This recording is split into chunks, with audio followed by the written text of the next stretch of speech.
उत्पादन। तपाईहरु समक्ष आज एउटा विषयवस्तुलाई उठान गर्न गइरहेको छु। अबको केही समय सुनेर साथ दिनुहुन्छ भन्ने मैले पूर्ण विश्वास लिएको छु। आजको विषयवस्तुलाई यसरी प्रस्तुत गर्न गइरहेको छु।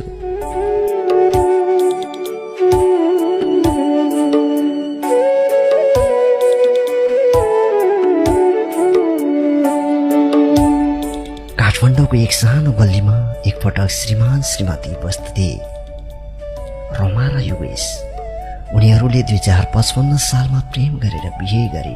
बिहेपछि सुरुमा सब थोक राम्रै जस्तो लाग्यो, तर समयको पाना पल्टिँदै जाँदा सम्बन्धमा बिस्तारै दरार आउन थाल्यो। 2056 सालमा छोरा जन्मियो। नाम राखे नयन।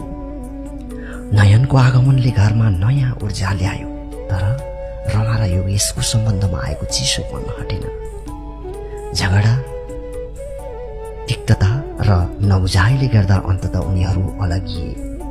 रमा नयनलाई लिएर अलग भइन्। छोराको संरक्षकत्व आमाले लिइन्।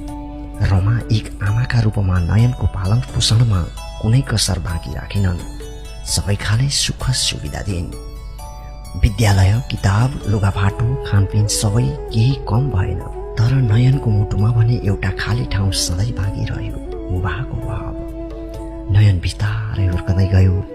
उसले साथीहरूको परिवार देख्दै गयो। बुबा आमासँगै हिँड्ने, रमाउने, घरमा सँगै खाना खाने, दसैँ तिहार सँगै मनाउने।